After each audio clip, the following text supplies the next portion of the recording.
टाकल्यात, बाजूला स्क्रीन पण लावली आहे आणि अजून पाटोदा शहरातले बरेचसे लोक येतच आहेत। म्हणजे काल पंकजा ताई साहेबांच्या सभेनंतर एवढा मोठा जनसमुदाय काल शिरूरला होता, त्याच्यानंतर पाटोद्याला सुद्धा एवढा जनसमुदाय येतोय, म्हणजे सुरेश अण्णाच्या विजयावर शिक्कामोर्तब होतोय। हे ड्रोन वाले इथं पब्लिक बघा आणि शहरातही पब्लिक बघा आणि माणसांच्या सभावी कशा असाव्यात। आज नितीन गडकरी साहेब येणार आहेत, पण गडकरी साहेबाबद्दल आपुलकी आणि प्रेम सगळ्या जाती धर्माच्या लोकांना आहे। आज या ठिकाणी पाटोद्यातलं अक्षरशः मार्केट बंद झालंय। आष्टी तालुक्यातून पार तरडगावांपासून आमच्या शिरूरच्या राळे सांगवीकडून सगळ्या भागातले लोक गडकरी साहेबांचे शब्द गडकरी साहेबांना ऐकण्यासाठी या ठिकाणी उपस्थित झालेले आहेत।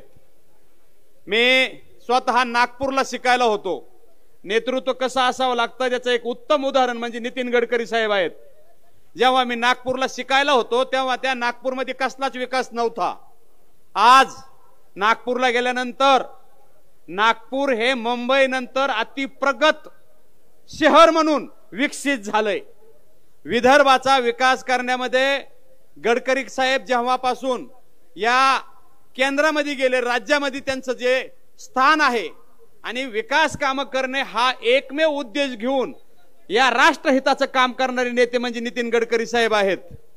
आपले एपीजे अब्दुल कलाम राष्ट्रपती असताना त्यांनी एक शब्दप्रयोग केला होता की या देशाला विकसित राष्ट्र बनवायचंय आणि ते विकसित राष्ट्र बनण्याचं स्वप्न जर कोण पूर्ण करीत असेल तर ते नितीन गडकरी साहेब नक्की पूर्ण करतायत। आणि अशा मोठ्या माणसाची सभा या ठिकाणी आज आयोजित केलेली आहे। खरं तर मी सुरेश अण्णांचे आभार मानेन की त्यांनी या पाटोदा नगरीमध्ये त्यांनी गडकरी साहेबांना निमंत्रित केलं आणि त्यांची या ठिकाणी सभा आयोजित केलेली आहे। सुरेश अण्णांनी विनंती केली तसं मी राजकारणात सुद्धा यायच्या वेळेस नितीन गडकरी साहेबांनी अण्णाला बोलून घेतलं होतं। मला वाटतं ही घटना असेल 2002च्या आसपासची। त्यांनी अण्णाला सांगितलं होतं की सुरेश, ते त्यांना तसंच बोलतात म्हणून बोलतोय, तसं कोणी वाईट वाटून घेऊ नका। सुरेश, तू अतिशय हुशार आहेस, तुझ्या भागामध्ये तू एखादा प्रकल्प उभा करा। आणि त्यावेळेस त्यांनी सांगितलं होतं इथेनॉलचा प्रकल्प सुरू करा। सुरेश अण्णांनी त्याच्यावर कामही केलं। आज देशामध्ये पेट्रोल डिझेल मध्ये 10% मिक्सिंग होतं इथेनॉलचं। शेतकऱ्यांना जो ऊसाचा दर जास्त मिळतोय ना त्याच्यामध्ये एक कारण आहे ते इथेनॉलचं मिक्सिंग आहे। 22% आहे, मी सुधारणा करतो, सुरुवातीला त्याचं ते 10% होतं, आता 22% मिक्सिंग आहे। शेतकऱ्यांचं हित जोपासणारा राष्ट्रीय लेवलवर जर नेता कोण असेल त्यांच्यामध्ये नाव घ्यावं लागतं ते गडकरी साहेबांचं घ्यावं लागतं। या ठिकाणी आज आपल्या भागामध्ये या आपल्या म्हणजे आष्टी पासून बीड जिल्ह्यापासून महाराष्ट्रामध्ये मुंढे साहेबाबरोबर जर राज्यामध्ये भाजप कुणी वाढवला असेल तर त्याच्यामध्ये गडकरी साहेबांचं पण नामोल्लेख करावा लागतो। राष्ट्रीय अध्यक्ष असताना सुद्धा देशामध्ये भारतीय जनता पार्टीचं सत्ता स्थापन करण्यामध्ये सुद्धा गडकरी साहेबांचं नक्कीच नाव घ्यावं लागतं। एवढ्या मोठ्या माणसाची सभा आज आपण आयोजित केलेली आहे अण्णा, आणि का नाही आम्हाला पाटोद्यावाल्याला गर्व व्हावा। हा जो आमचा राष्ट्रीय मार्ग आहे पैठण पंढरपूर, दुर्दैवाने तुम्ही 2014ला जर तुम्हाला ह्या लोकांनी थांबवलं नसतं ना तर हा सुपर झाला असता हो। अरे गडकरी साहेबांनी तो दिला, पण आमचे जे कोण होते ना मधल्या 10 वर्षामध्ये त्यांना तो पूर्ण करून घेता नाही रे आला। इतका मोठा कामधेनुसारखा आमच्या योजना ती हा हायवे पैठण पंढरपूर जेव्हा पूर्ण होईल तेव्हा पाटोद्याला खरं वैभव प्राप्त होईल। एवढा महत्वाचा असलेला सुद्धा हा रस्ता कुठं कुठं फक्त शेतकऱ्यांनी अडवला, अरे शेतकऱ्यांकडे जावं लागतं, शेतकऱ्यांना भेटून काम करावं लागते। अरे सुरेश अण्णांनी केवढे काम केले, छावणी दुष्काळ पडल्यावर 1 लाख जनावरांची छावणी करणारा सुरेश अण्णा आहेत। अरे पायलट प्रोजेक्ट पण राबवून घ्यावा लागते, लोकांमध्ये जावं लागतं। गाळ काढण्याची संकल्पना कधी अस्तित्वात आली नव्हती, परंतु सुरेश अण्णांनी या मतदारसंघामध्ये सगळ्या तलावातले गाळ काढले, त्यात महासांगवीचा तलावातला गाळ काढला। आज त्या महासांगवीमध्ये 1,500 एकर ऊस आहे, तिथं कुसाळ उगत नव्हतं, तिथं बागायती क्षेत्र झाले। असे कित्येक प्रकल्प आहेत। कोरोनाच्या काळामध्ये लोकांना अडचणी होत्या, लोक एकमेकाला बोलायला भीत होते, ते कोरोना ऐकून ऐकून लोकांच्या डोक्याचं पार भीतीनं एवढं झालं होतं की लोक कोरोना झालं म्हणलं तरी बी वाटायचं ते यम सदनी जातंय का काय. अशा परिस्थितीमध्ये सुरेशांना लोकांमध्ये जाऊन लोकांना भेटून लोकांना सांगितलं की आम्ही तुझ्या बरोबर आहेत, घाबरू नकोस. त्यांनी सगळ्या प्रकारच्या उपाययोजना राबविल्या म्हणून आष्टी मतदारसंघातला शेतकरी सुद्धा त्या भीषण आजारापासून आपला दुरावला गेला. हेलिकॉप्टर आलेला आहे. आता अवघ्या 15-20 मिनिटात साहेबांचं या ठिकाणी आगमन होणार आहे. आता आपल्याकडं गडकरी साहेबाच्या रूपाने एक आपल्याला ऐकायला चांगले मिळणारे 2 शब्द मिळणार आहेत.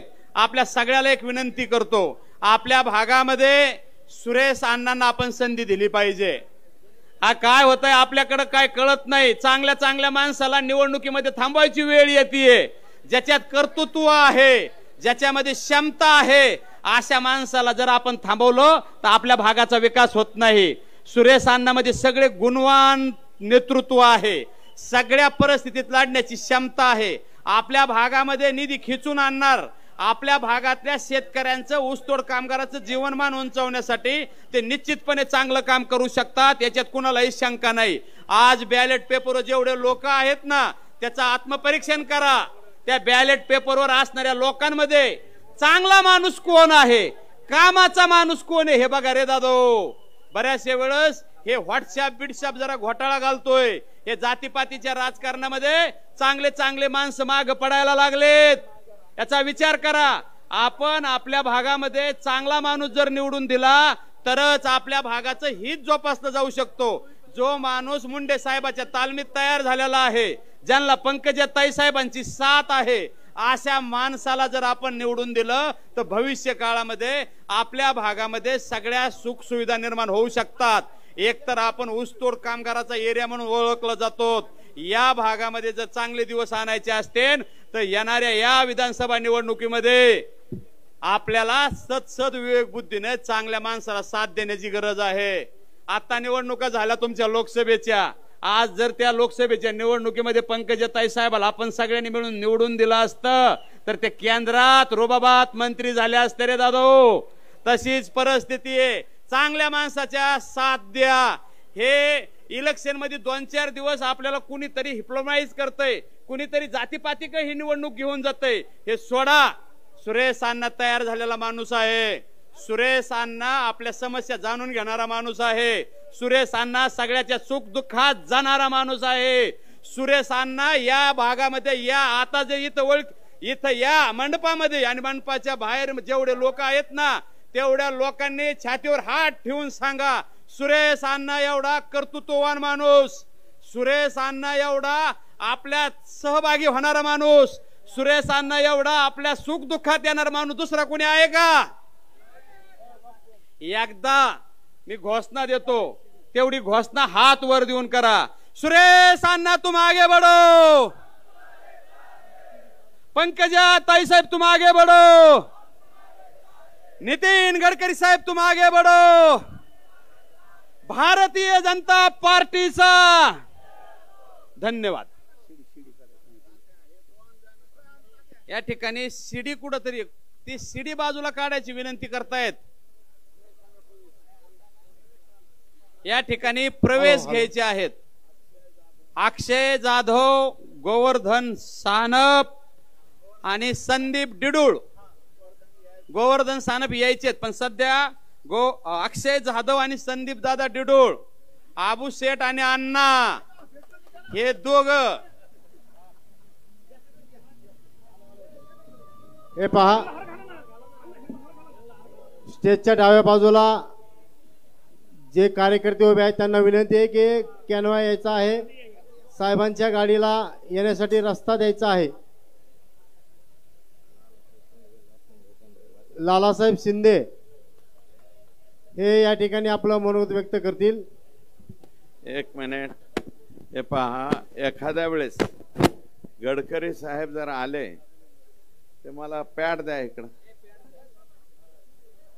गडकरी हो पर्याय नाही, कारण ते थांबतील असं मला वाटत नाही. हा लालासाहेब एकट्यांना सोडावं. लालासाहेब मोठे नेते आहेत आमचे, एक सिंगल. हा बस ते तपासून. लालासाहेब शिंदे साहेब या. काय आहे, गडकरी साहेब हे सेंट्रल नेते असल्यामुळं काही प्रोटोकॉल्स आपल्याला पाळावे लागत आहेत. मी सर्व प्रमुख कार्यकर्त्यांना विनंती करतो, कोणी नाराज वगैरे होऊ नका. खाली जरी आपल्याला बसायची पाळी आली तरी सुद्धा आनंदाने बसा. आणि आपल्या पार्टीत मला वाटतं स्टेजचा नाद असणारे लोक कमी आहेत बरं का. तर उगाच्या उगा स्टेजचा नाद काय आणू नका. लालासाहेब तुम्हाला 2 मिनिटं बोलायचं आहे का? विचार करून आलाय का? हा या, करा सुरू, लगेच सुरू करा.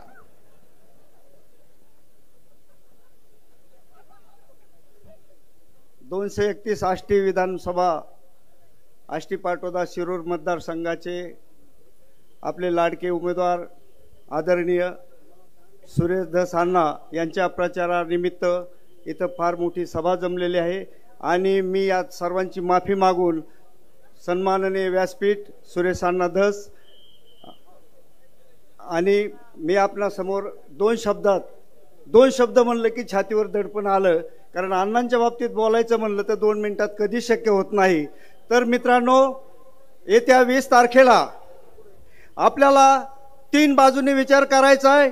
पहिली गोष्ट अशी आहे की जिथं निवडणूक येते, लोकसभेचे संदर्भ वेगळे असतात, विधानसभेचे संदर्भ वेगळे असतात, जिल्हा परिषद ग्रामपंचायतचे संदर्भ वेगळे असतात.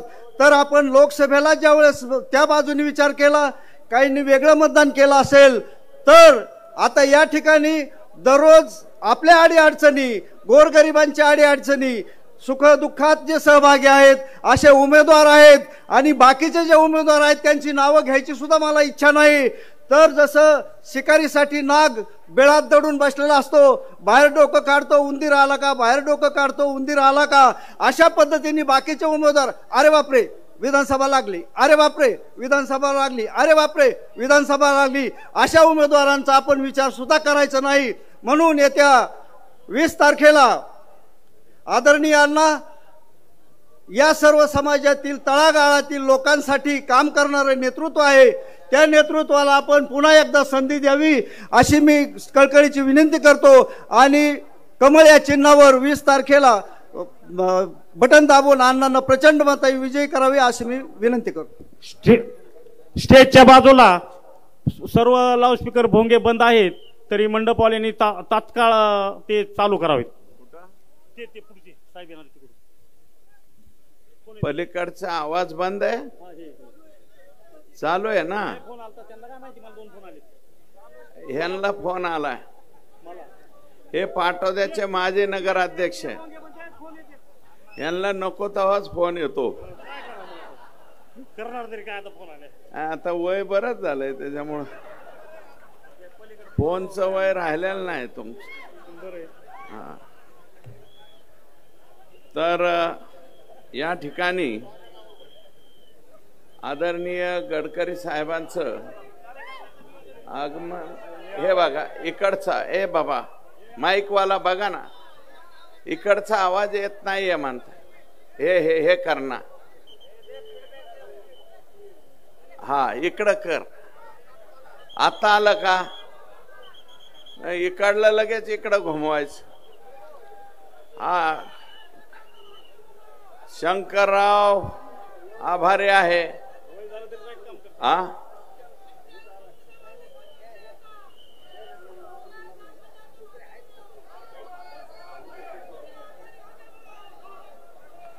बर, आता शंकरराव तुम्ही आणि नरेंद्र जावळे 2 जण इकडे या, दोघेच उजव्या हाताने या. आम्ही विनंती करतो त्यांना स्टेजवरती. बाकी सर्व जणांना खाली बसून घ्या जरा प्लीज, बरं का. आणि आता गडकरी साहेब येत आहेत, ते जर डायरेक्ट भाषणाला उठले तर आता आपण काहीच करू शकत नाही. हा नाही, मी सुरू करून उपयोग होणार नाही. ते म्हणतील हा घोषणा बेषणा द्या ना त्यांच्या नावाची, गडकरी साहेबांची. हे बघा, भारतीय जनता पार्टीचे केंद्रीय मंत्री आदरणीय गडकरी साहेबांचं या ठिकाणी आगमन झालेलं आहे।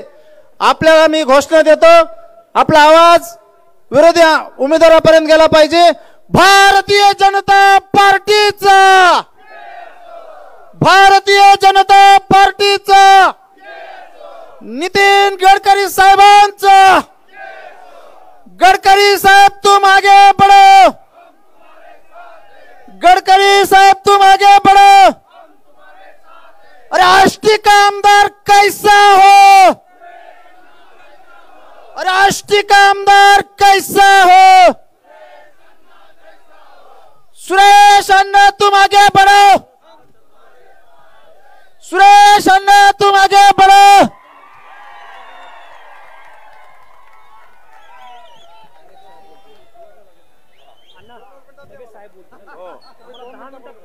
पॅड पॅड पॅड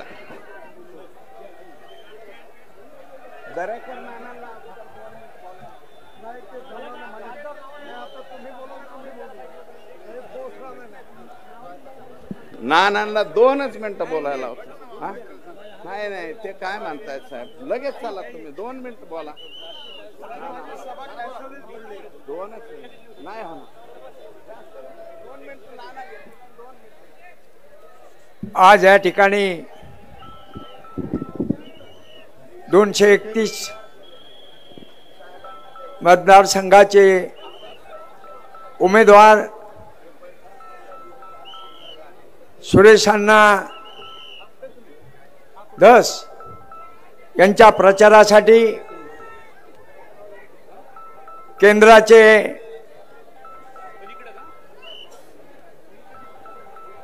गडकरी साहेब आमच्या वेळेस ही बांधकाम मंत्री मी आमदार असताना होते आणि त्या काळामध्ये पाटोद्याच्या पुलाचा भयान असा प्रश्न होता। मी गडकरी साहेबाला पत्र दिल्यानंतर पाटोद्याचा पूल गडकरी साहेबांनी मंजूर केला। या महाराष्ट्रामध्ये अनेक रस्ते गडकरी साहेबांनी दिलेले आहेत आणि म्हणून गडकरी म्हणावा का रोडकरी म्हणावा, तेव्हा मी आपला फार वेळ घेणार नाही, पण सुरेश अण्णा माझा शिष्य असल्यामुळं आणि शिष्य जर अडचणीत आला तर गुरुनी मदत केली पाहिजे आणि म्हणून मी आज या ठिकाणी सुरेश अण्णा चांगल्या मताने निवडून येतील। 20 तारखेला कमळ या बटनापुढं बटन दाबून सुरेश अण्णाला या मतदारसंघाची परत सेवा करण्याची संधी माझ्या बंधू आणि भगिनीने उपलब्ध करून द्यावी अशी सर्व मतदाराला विनंती करतो। मी आपली रजा घेतो। जय हिंद, जय महाराष्ट्र। आपल्या सर्वांचे राष्ट्रीय नेते आदरणीय गडकरी साहेब, ज्यांचं नाव सर्व लोक आदराने घेतात, ते आदरणीय गडकरी साहेब, आदरणीय दरेकर नाना, जिल्हा साहू साहेब, जिल्हाध्यक्ष शंकररावजी देशमुख, मधुकर तात्या, तसेच गाडेकर नगराध्यक्ष, जिया बेग नगराध्यक्ष, अब्बू शेठ, महेंद्र तात्या, सुरेश आप्पा आणि विजूभाऊ इकडे बसलेत, सर्व जनता माफ करा, लालासाहेब, यशवंतराव, मी अधिकचे नाव घेऊ शकणार नाही कारण आपल्याला साहेबांचे 4 शब्द ऐकायचे। आपण तर रोज बोलणारच आहोत, कालही बोललो, आज बोललो, आणखी 18 तारखेला सभा होणार आहे आणि मध्ये जर कोणाची सभा आली तर तिथेही बोलावं लागणार आहे। माननीय गडकरी साहेबांच्या पुढं काही मी मागण्या मांडतोय। त्यांनी मी पाठीमाग एक वेळा साहेबांना नागपूरला भेटलो आणि साहेबांनी परत दिल्लीला बोलवलं, मला वेळ दिला आणि दिल्लीला सुद्धा त्यांनी मला होकार दिलाय। फक्त एकच विनंती आहे साहेब, ह्या 2 तालुक्याच्या दृष्टीनं 34 किलोमीटर पाटोदा तालुक्याच्या हद्दीत पैठण पंढरपूर पालखी मार्ग जातोय आणि 19 किलोमीटर घोगसपारगाव या गावापासून शिरूर तालुक्यातला चालू होतो आणि अनपटवाडीला संपतो। गेली 10 वर्ष झालं 2 आमदार खरं तर या कामासाठी आपल्याकडं माजी खासदार प्रीतमताईंनी शिफारस केली होती. आपण ती पंढरपूर मला वाटतं पैठणला घोषणा केली आणि हा रस्ता चालू झाला. परंतु 2 आमदार वाट लावले गेले, अजूनही रस्ता अपूर्ण आहे. फक्त साहेब विनंती आहे, एवढे निवडणूक झाल्याच्या नंतर आपण वेळ द्या आणि तुम्ही जर मार्ग काढले तर आणि तरच या बाबतीतले प्रश्न सुटू शकतो आणि आपण तो मार्ग काढावा, अशा प्रकारची विनंती या ठिकाणी मी करतो. दुसरा आमचा मार्ग खरवंडी नवगण राजोरी असा रस्ता झालेला आहे, परंतु तो सुद्धा अपूर्ण आहे. खरवंडी नवगण राजोरी रस्त्याला सुद्धा आपण भूसंपादनाचे पैसे राहिलेले आहेत, काही अडचणी आहेत, त्या सुद्धा नॅशनल हायवेचा मार्ग आपण काढावा, ही एक मागणी आहे. आणि तिसरा, आपण मी दिल्लीला आल्याच्या नंतर आमचं तरडगव्हाण हे शेवटचं गाव आहे आणि तांबा राजुरी हे आमच्या इथून 5 किलोमीटर अंतरावरती गाव आहे. तरडगव्हाण ते तांबा राजुरी या रस्त्याचं साहेब मी पत्र आपल्याला दिलतं आणि तुम्ही सांगितलं की प्रस्ताव मागवा. हा रस्ता 7 मीटर रुंदीचा करायचा. तुम्ही त्याला 270 कोटी रुपयाचा प्रस्ताव आपल्याकडे गेलाय. तेवढा जर झाला तर हा सुद्धा मार्ग आमचा निघेल. त्याच्यानंतर लोणी धानोरा वृद्धेश्वर हा 50 किलोमीटर अंतराचा रस्ता आहे. नगर जिल्ह्याच्या हद्दीपासून ते पाथर्डी तालुक्याच्या हद्दीपर्यंत हा 50 किलोमीटर. याला सुद्धा साहेब आपण CRF मधून प्रस्ताव पाठवा म्हणून सांगितलेले. मच्छिंद्रनाथ देवस्थान हे या रस्त्यावरती येतं. संपूर्ण भारतवर्षामधले मच्छिंद्रनाथाला समाधीला, संजीवन समाधीला दर्शन घ्यायला भाविक येतात, म्हणून हा 50 किलोमीटरचा रस्ता आमचा खूप महत्त्वाचा आहे. तेवढा एक रस्ता आपण करावा. आपण साहेब त्याच्यामधला म्हसोबाची वाडी ते वृद्धेश्वर अशा ह्याचा प्रस्ताव मागवलेला आहे.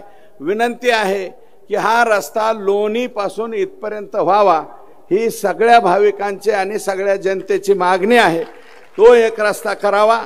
सौताडा ते भुरेवाडी या रस्त्यावरती 12 कोटीचा पूल CRF मध्ये आणि भुरेवाडीपर्यंतचा रस्ता.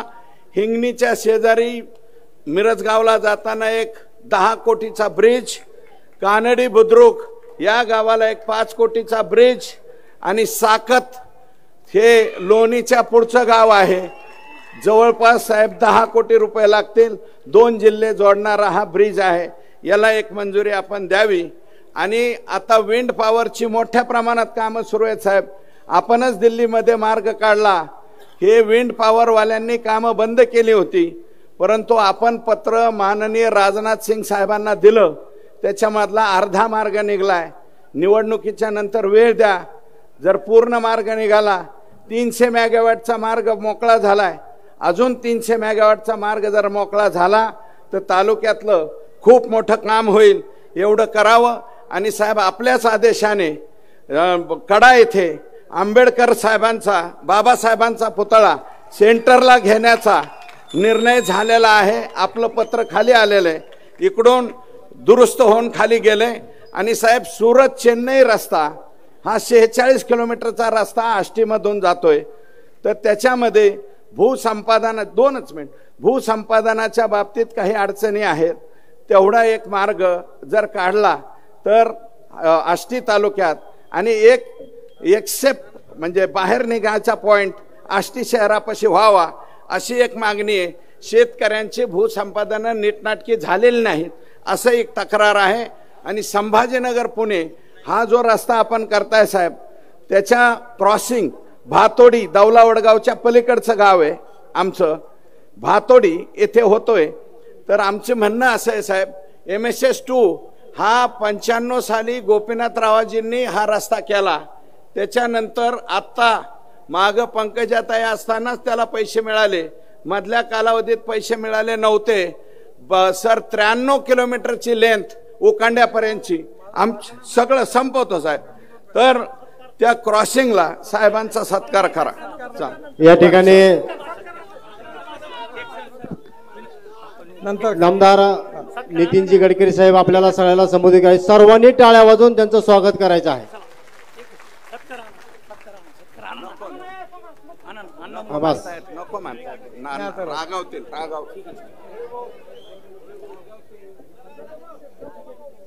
आपल्या सगळ्यांचे लोकप्रिय उमेदवार,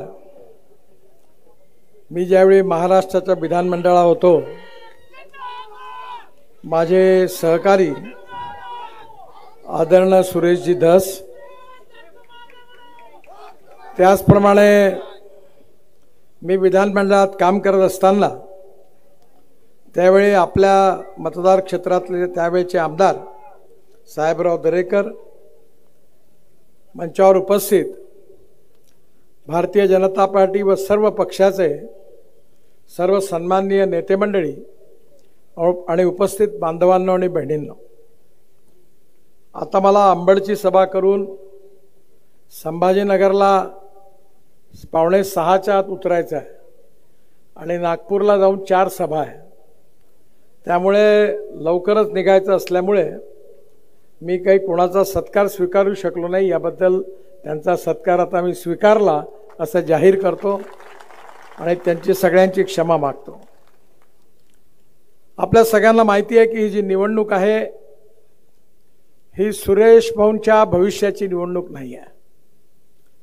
ही निवडणूक खऱ्या अर्थाने या मतदार क्षेत्रातल्या जनतेच्या भविष्याचा फैसला करणारी निवडणूक आहे.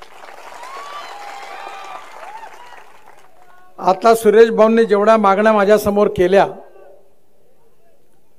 यावर एकच उपाय आहे, सुरेश भाऊला निवडून द्या आणि दिल्लीला पाठवून द्या, मी सगळे कामं करायला मदत करू.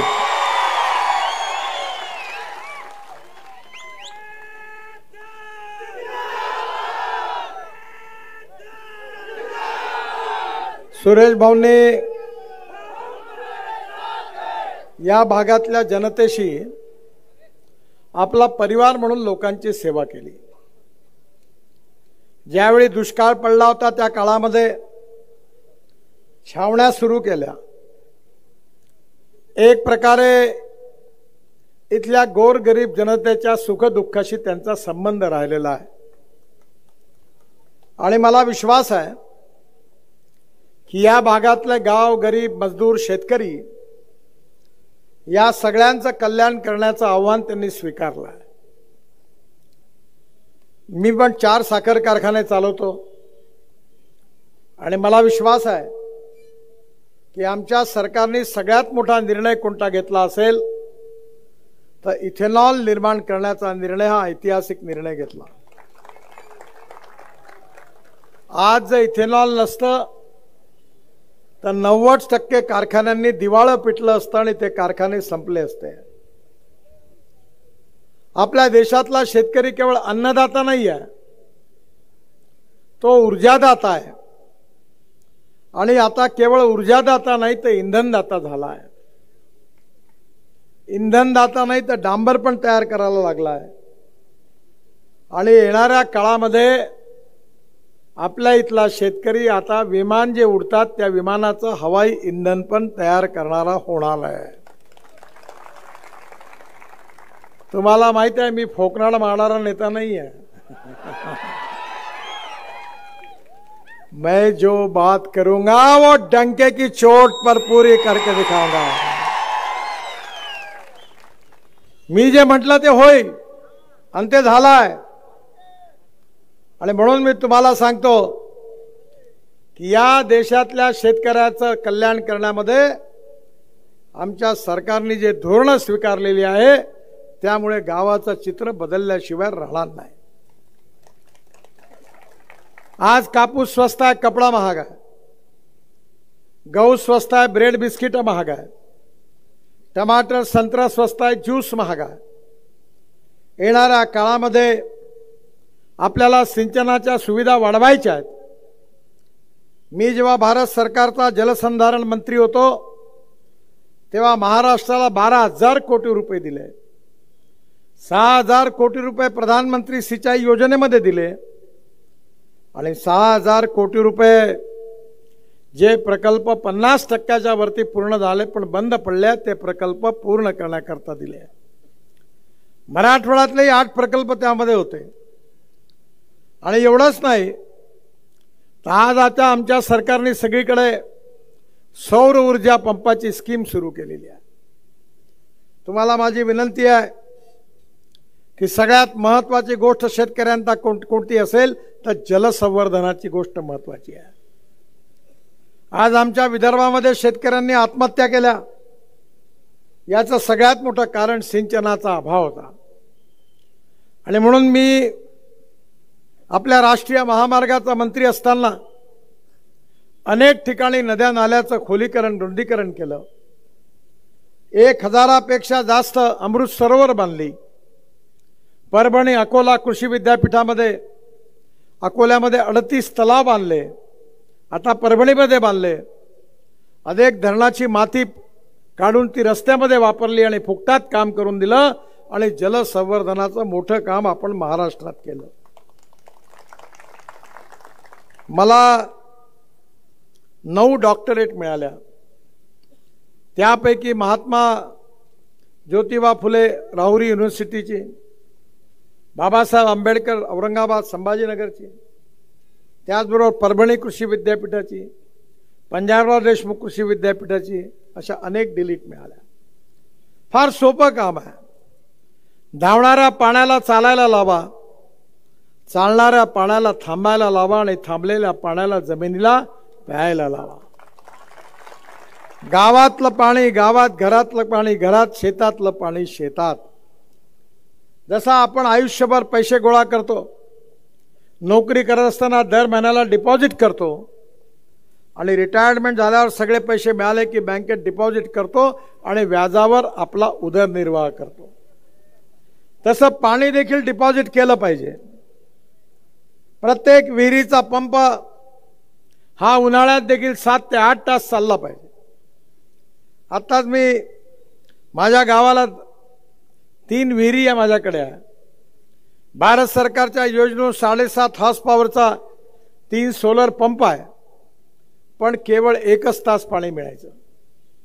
मी गावाच्या नदीचं खोलीकरण रुंदीकरण केलं, आता 8 तास पाणी मिळतं. 60 एकराचं इरिगेशन आहे. एका एकरामध्ये 10 एकरात माझ्याकडे 880 टन, म्हणजे एका एकरात 88 टन ऊस झाला. आता माझ्याकडे तुरी ज्या आहेत त्या 6 फुटाच्या आहेत. साखर कारखान्यामधून जे खत होतं प्रेसमड स्पेंट वॉश पासून, त्याचं एक इंडियन ऑइलच्या फरीदाबादच्या लेबरून कल्चर आणलं. 50,000 टन खत तयार करतो. ड्रोनमधून स्प्रेइंग केलं. पहिले युरिया आणि मिश्र खताच्या बॅग आपण विकत घेत होतो, खत फेकायचं काम करत होतो. 75% वाया जात होतं खत आणि फक्त 25% पिकाला जात होतं. आता ड्रोननी स्प्रेइंग केलं. आपल्या सरकारने महिला बचत गटाला ड्रोन दिले आणि त्यामुळे आता आपण ड्रोननी जर स्प्रेइंग केलं तर 75% खत पिकाला जातं आणि 25% फक्त वेस्ट होतं. नवीन नवीन टेक्नॉलॉजी आणल्या. आमच्याकडे आम्ही जे तिरुपतीला केस कापतात लोक, ते 4 ट्रक केस आणून अॅम्युनो ॲसिड तयार करतो, प्लांट बुस्टर म्हणून. अॅम्युनो ॲसिड बेस्ड मायक्रोन्यूट्रियंट्स तयार केले आणि रशियातून एक स्पेशल ऑर्गॅनिक कार्बन वाढण्याकरता एक औषध तयार केलं. आणि आज आमच्या इथे 100-110 टनापर्यंत लोकांनी ऊस केला. जिथे 85.85 ऑर्गॅनिक कार्बन आहे तिथे ऊसाचं उत्पादन वाढलं. त्यामुळे आपल्याला उत्पादन वाढवायचं आणि उत्पादन खर्च कमी करायचा आहे. आपल्या इथल्या प्रेसमडपासून, पराठ्या तुराट्यापासून आपण CNG बनवायला सुरुवात केली. मी ट्रान्सपोर्ट मंत्री आहे. इलेक्ट्रिकवरच्या गाड्या आणल्या, इलेक्ट्रिकच्या बसेस आणल्या, इलेक्ट्रिकच्या स्कूटर आणल्या. आता इलेक्ट्रिकचा ट्रॅक्टर, इथेनॉलवरचा ट्रॅक्टर. आणि एवढंच नाही तर CNGवर चालणाऱ्या गाड्या आणि CNGवर चालणारा ट्रॅक्टर महिंद्रा कंपनीने ऑलरेडी लॉन्च केलेला आहे. जर शेतकऱ्यांनी तयार केलेल्या CNGवर जर ट्रॅक्टर चालला तर मला विश्वास आहे की आपल्या सगळ्यांची 75 ते 80 हजार रुपये वर्षाची बचत होणार आहे. बांधवांना, बहिणींना, केवळ स्मार्ट शहर नाही, स्मार्ट विलेज झालं पाहिजे. गावातल्या तरुण मुलाच्या हाताला काम मिळालं पाहिजे. काँग्रेसच्या काळामध्ये अशी परिस्थिती होती, गावात जायला रस्ता नव्हता. अनेक गावाला रस्ते नव्हते. कारण नीती जी काँग्रेस सरकारने स्वीकारली त्यांनी कधी ग्रामीण भागाच्या विकासाला प्राधान्य दिलं नाही. अटल बिहारी वाजपेयी देशाचे प्रधानमंत्री झाले. मी महाराष्ट्रामध्ये बांधकाम मंत्री होतो. मुंबईमध्ये 55 उड्डाणपूल बांधले, वरळी बांद्रा सीलिंग प्रोजेक्ट बांधला, मुंबई पुणे एक्सप्रेस हायवे बांधला. मला अटलजींनी दिल्लीला बोलावलं आणि त्यांनी सांगितलं की प्रत्येक गावाला रस्त्याने मजबूत रस्त्याने जोडणारी योजना तयार कर. मी 3 महिने काम केलं. अटलजींना माझा रिपोर्ट दिला आणि महिन्याभराच्या डॉक्टर अब्दुल कलाम साहेबांनी घोषणा केली. त्या योजनेचं नाव होतं प्रधानमंत्री ग्राम सडक योजना. ती बनवण्याचं सौभाग्य मला मिळालं आणि हिंदुस्थानच्या इतिहासामध्ये 6.5 लाख गावापैकी 3.5 लाख गावांना मजबूत रस्त्याने जोडण्याचं काम जर कोणी केलं असेल तर अटल बिहारी वाजपेयीजींनी केलं. माझ्या बांधवांनो बहिणींनो, गावामध्ये शाळेची बिल्डिंग नव्हती.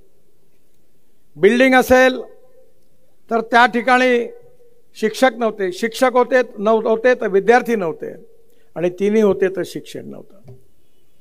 गावामध्ये दवाखाने नव्हते, डॉक्टर होते, नर्स नाही, नर्स असेल तर दवाई नाही, आणि तिने असेल तर कोण मरायला जाईल. मी डेअरी सुरू केली होती लॉ कॉलेजमध्ये शिकत असताना. 6 गाई 2 म्हशी विकत घेतल्या. पण गाय गरम झाली का सांड मिळत नव्हता, सांड नाही तर गावात डॉक्टर राहत नव्हता, डॉक्टर गावात राहिला तर गाय गरम होत नव्हती, आणि शेवटी माझ्या डेअरीचा बँड बाजा वाजला. मी बैल विकून टाकले सगळी जनावर. हे काँग्रेसच्या सरकारमध्ये होतं. आणि आता तुमच्या भागामध्ये दुधाचं उत्पादन सुरू आहे मोठं. माझी सुरेश भाऊला विनंती आहे, आम्ही भारत सरकारने एक योजना आणली आहे की आपल्या इथे 52 साली गिर जातीची गाय ब्राझीलमध्ये गेली होती, ती आता 60 लिटर दूध देणारी झाली. त्या गायीपासून एक सांड तयार झाला टोरॅन्डो, त्याचं सेमेन्स इंडियामध्ये आणलं आणि आपल्या इथल्या देशी गाईला दिलं. आणि आता आपण बेटी बचाव अभियान करायची गरज नाही गाईमध्ये. आता 100% गोरीच होईल. आणि जशी टेस्ट ट्यूब बेबी आहे तसं एम्ब्रिओ ट्रान्सफर करण्याचे हॉस्पिटल सुरू झाले. पहिलं चितळेंनी सांगलीत टाकलं, दुसरं मी व्हेटरनरी युनिव्हर्सिटीत नागपूरला टाकलं, तिसरं शरद पवार साहेबांनी बारामतीत टाकलं, आणि तिन्ही हॉस्पिटलचं उद्घाटन मीच केलं. आता 4थं सुरेश भाऊ इथे टाका. आणि या प्रत्येक शेतकऱ्याजवळ 20 लिटर पेक्षा जास्त दूध देणाऱ्या देशी गायी असल्या पाहिजे, याची व्यवस्था करा. आम्ही भारत सरकारनं तुम्हाला मदत करू. मला माहिती आहे की दुधामुळे काय फायदा होतो. तुम्ही एवढा टाळा पिटता, मला माहिती आहे तुम्ही किती माल कमवता. काँग्रेस पक्षाने या मूलभूत प्रश्नाकडे लक्ष नाही दिलं. तर त्यांनी सांगितलं की भारतीय जनता पार्टी निवडून आली तर बाबासाहेबांचं संविधान बदलवणार आहे. मी कायद्याचा विद्यार्थी आहे, लॉ ग्रॅज्युएट आहे, संविधान शिकलो आहे, पेपर दिलाय. तुम्हाला आठवतं 84 साली केशवानंद भारती केस झाली सुप्रीम कोर्टात.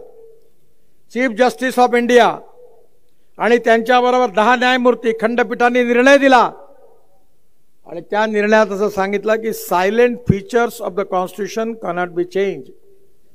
भारतीय घटनेचे मूलभूत तत्व कोणी बदलू शकत नाही, बदलणार नाही. आणि मी तुम्हाला विश्वास देतो की आम्ही कधी घटनेला बदलू देणार नाही, बदलणार नाही, याचा आमचा निर्धार आहे. पण जे आमचे युवा नेते घटना घेऊन फिरून राहिले त्यांना इतिहास माहिती नाही. याच काँग्रेस पक्षाने 1975 साली इमर्जन्सी लावली, आणि ज्यावेळी अलाहाबाद हायकोर्टामध्ये इंदिरा गांधींच्या विरोधात निर्णय झाला तेव्हा काँग्रेस पक्षाने बाबासाहेबांच्या संविधानाच्या धज्जिया उडवल्या, सगळं संविधान तोडमरोड केलं. त्यानंतर जनता पार्टीचं सरकार आलं आणि त्या सगळ्या दुरुस्त्या रद्द करून पुन्हा संविधानाला वाचवण्याचं काम केलं.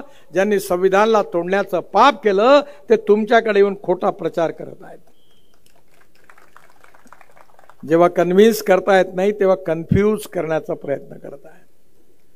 मुसलमानांना सांगता देखो ये बीजेपी वाले खतरनाक है, चुन कर आएंगे तो आपको कटवा देंगे, पाकिस्तान भिजवा देंगे, सुरक्षित रहना है तो पंजे पर मोहर लगाओ।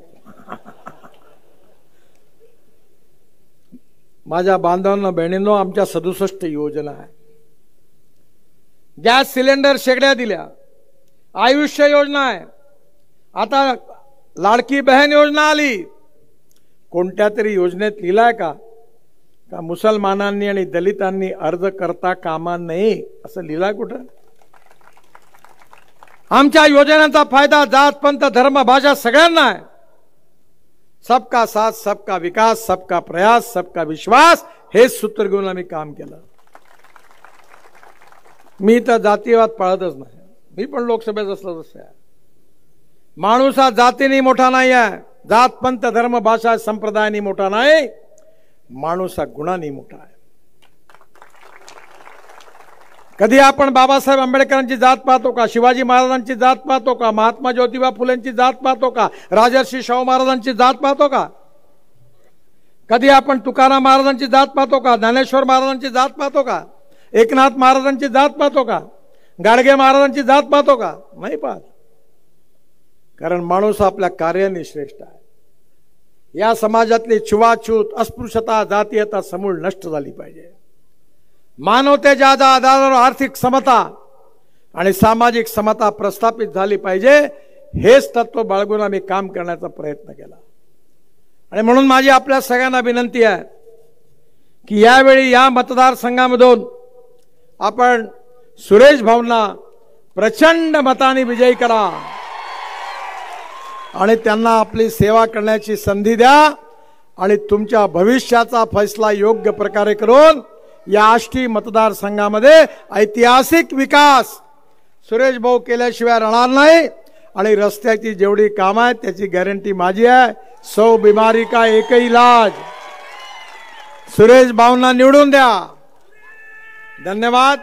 भारत माता की, भारत माता की, भारत माता की। नमस्कार।